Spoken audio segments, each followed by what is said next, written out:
Guess what? You don't just fear failing. You fear what happens after things start working. Because success doesn't just change your situation, it changes what's expected of you. Here's the truth that most people never say out loud.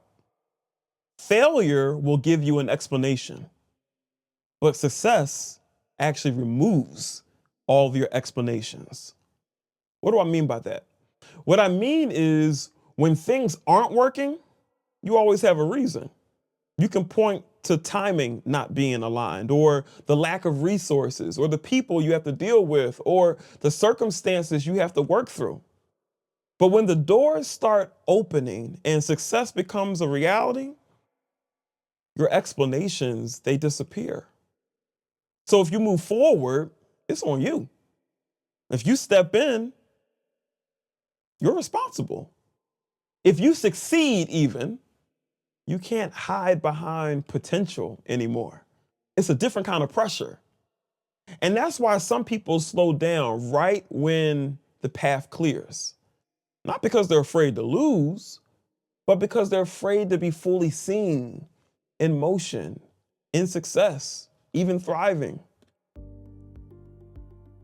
This is how this shows up in real life. You hesitate when momentum starts to build. You delay when your clarity finally comes. You start to overthink when opportunities arrive. Not because you're lazy, not because you lack confidence, because moving forward would require a different version of you.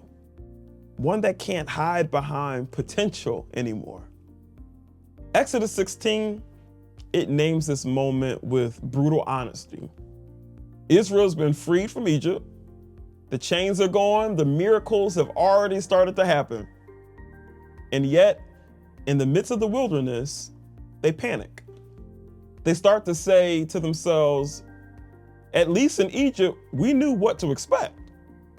Now, they weren't afraid of slavery. They were afraid of daily dependence. Because freedom meant they had to trust God every day. Provision meant they had to have obedience and follow God without a backup plan. The promised land meant they had responsibility, not merely rescue.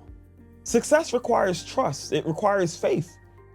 And that often feels riskier than bondage.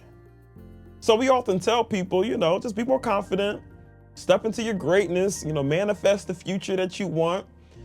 But scripture shows us something much deeper. Fear of success isn't about confidence. It's about trusting what will sustain you once you get to success. You're not afraid of winning. You're afraid of what winning might require. If this tension feels familiar, move past the past exists so that it can help you to release your old survival patterns that make growth feel unsafe and unstable. I hope that you'll explore it with us by going to kingdommovement.com/move. We're going to be working through this Monday in the month of January 2026, depending on when you're watching this, together. And I hope that you'll join us for this free experience. So instead of asking, what if this doesn't work? Ask a different question. What would I need to trust differently if it did work? That question doesn't paralyze you. It prepares you for what's coming next and who you need to be in the next season. You don't need to prove that you can succeed. You need to trust that you'll be sustained when you do. God didn't free you just to test you. He freed you to lead you forward in your life one day at a time. Embrace that success is not just a possibility, but it's what God intends for your life. And the same God that brought you here will lead you there and keep you there. Remember, this throne only points to one thing: your royalty. Live royal, fam. Love y'all.